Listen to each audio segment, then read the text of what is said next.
अगली खबर रीवा से है, जहां शहर की जीवनदायिनी बीहर नदी पर बिना दूरगामी सोच के बनाया जा रहा प्रोजेक्ट इको पार्क प्रारंभिक बारिश में ही गुजरात के मोरबी से भी बड़ी घटना को आमंत्रण देता दिखाई देने लगा है। उक्त मामले का खुलासा करते हुए एसकेएम के संयोजक समाजवादी नेता शिव सिंह ने कहा कि कई बार बाढ़ के हालातों को देखते हुए बीहर नदी के गहरीकरण की मांग प्रशासन के समक्ष रखी, किंतु शिवराज सरकार ने बीहर नदी का गहरीकरण न कराकर नवीन प्रोजेक्ट इको पार्क की अनुमति प्रदान की, जिसका खामियाजा 20 अगस्त 2016 को आई भीषण बाढ़ में देखने को मिला, जिसमें पूर्व मंत्री की चहेती company Ruchi realty holding private limited Indore द्वारा निर्मित झूला पुल जमींदोज हो गया। यदि पुल चालू होता तो व्यापक जनहानि होती।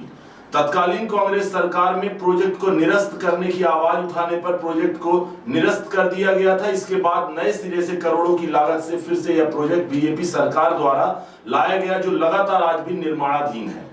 बीहर नदी के बीच में जिस टापू पर इको पार्क का निर्माण कराया जा रहा है, वह टापू बड़ी पुल एवं छोटी पुल की ऊंचाई से बहुत ही कम है तथा आने जाने वाले पुल की भी ऊंचाई बहुत कम है। सन 2016 की बाढ़ में छोटी पुल के ऊपर बाढ़ का पानी चढ़ गया, यहां तक कि 1997 की बाढ़ में बड़ी पुल के ऊपर भी पानी की छलांग पहुंच गई थी। ऐसी बाढ़ विभीषिका देखने को मिली, जिसके बाद भारतीय जनता पार्टी सरकार एवं उनके स्थानीय पूर्व मंत्री को ऐसी मौत के आमंत्रण देने वाले विनाश रूपी विकास लाने की आखिर क्या पड़ी थी। अगर 1997 एवं 2016 जैसी बाढ़ आती है तो इको पार्क प्रोजेक्ट का क्या हश्र होगा, कितनी जनधन हानि होगी, इसका अंदाजा नहीं लगाया जा सकता। सिंह ने स्थानीय पूर्व मंत्री को आड़े हाथों लेते हुए कहा कि विक्रम पुल निर्माण के बाद जितने भी पुल निर्मित किए गए, चाहे वह रिंग रोड पुल, छोटी पुल, करहिया पुल, अजगरहा पुल, सभी की लंबाई, चौड़ाई, ऊंचाई विक्रम पुल से कम की गई।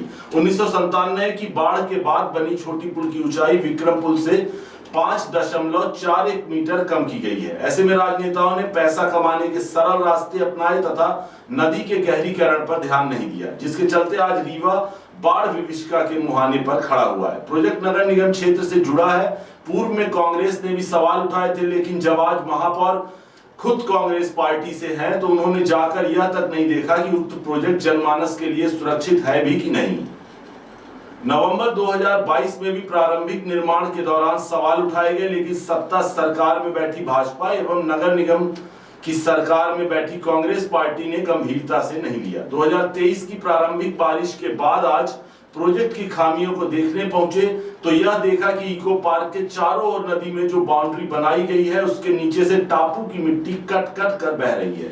इससे यह स्पष्ट हो गया है कि नदी में बाढ़ के दौरान प्रोजेक्ट के जमींदोज होने के आसार दिखाई देने लगे हैं। सिंह ने कहा कि उनका विरोध विकास को लेकर नहीं है, लेकिन विनाशकारी विकास से जरूर है। ऐसे भी यदि प्रोजेक्ट जमींदोज होता है या कोई बड़ा हादसा होता है तो सत्ता सरकार में बैठे लोगों से लेकर अन्य जिम्मेदार लोगों के खिलाफ प्राथमिकी दर्ज कराई जाएगी। मध्य प्रदेश के रीवा जिले के अंदर बीहर नदी पर भारतीय जनता पार्टी सरकार के पूर्व मंत्री ने एक प्रोजेक्ट लाने का काम किया, जिसका नाम है इको पार्क। उस प्रोजेक्ट का निर्माण उन्हीं के द्वारा लाई गई कंपनी के द्वारा बनाया जा रहा था, जो 2016 की आई भीषण बाढ़ में पूरी तरह से जमींदोज हो गया।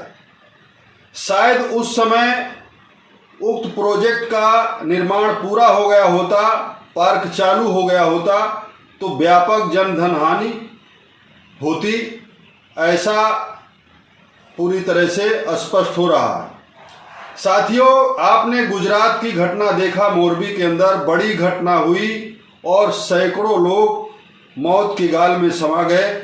हमें ऐसा विकास नहीं चाहिए। हम कोई विकास का विरोध नहीं कर रहे हैं, लेकिन विनाश रूपी विकास का विरोध अंतिम दम तक हम करेंगे।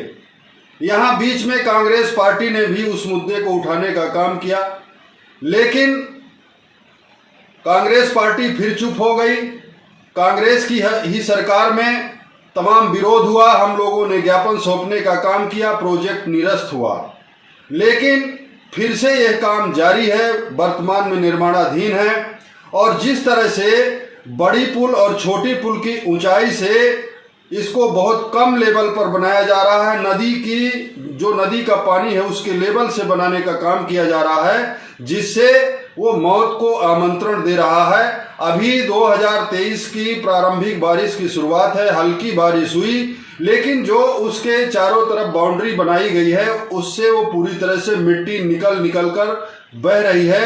इससे स्पष्ट हो रहा है कि जैसे ही बाढ़ का प्रकोप बढ़ेगा पूरी तरह से वो प्रोजेक्ट जमींदोज हो जाएगा। हम नहीं चाहते हैं ऐसा कोई भी विकास कि जो रीवा के जनमानस को संकट में डाले।